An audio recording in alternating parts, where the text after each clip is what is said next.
आसब CM किसान रो 2000 टंका। आज्ञा हाँ, जदि आपण भी जड़े सीएम किसान रो हिताधिकारी होइथिबे आपण को आसबाक जाउछि आउ एक किस्तिर 2000 टंका।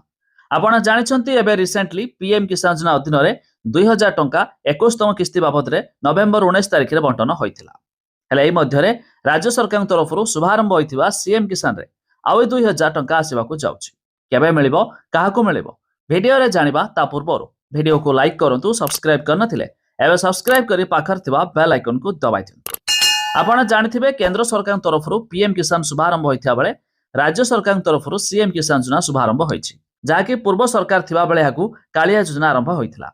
तबे कालिया योजना नामकरण होई एबे सीएम किसान योजना होइछि। आ एई योजना अधीन रे वार्षिक 2टी किस्ती रे 2-2000 4000 टंका बंटन कराउछि। तबे एई स्कीम रे खूब शीघ्र आपण को आसीबा कहउछि 2000 टंका। हेले सबठारु बड़ कथा, ई टंका पाया पहले आपण को ई केवासी करा नैथिबा बाध्यतामूलक।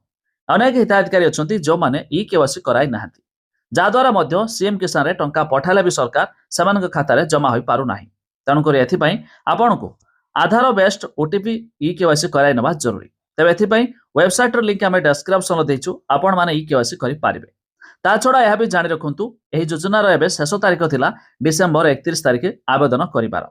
जो माने एथिरे आवेदन करि पारि नाहंती सेमाने चाहिले पुणी आउ थरे मध्य आवेदन करि पारिबे, जाकि आसंता मासरे पुणी पोर्टाल ओपन हेले आपण माने न्यू अप्लाई करि पारिबे, जहा द्वारा अप्रूव हेबा परे एमाने मध्य नुवा हिताधिकारी सीएम किसान टंका 2000 पाई पारिबे।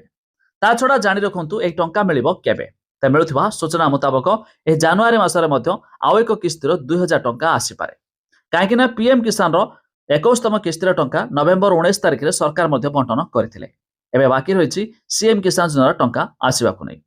जदि आपण भाबुथिबे काहाकू मिलिबो, तबे एथिपाई वेबसाइट जुगे आपण चाहिले लिस्ट देखि पारिबे। आ ए लिस्ट रे जेमानकर नाम अछि सेमानकू आसीबाकू जाउछि सीएम किसान रो 2000 टंका।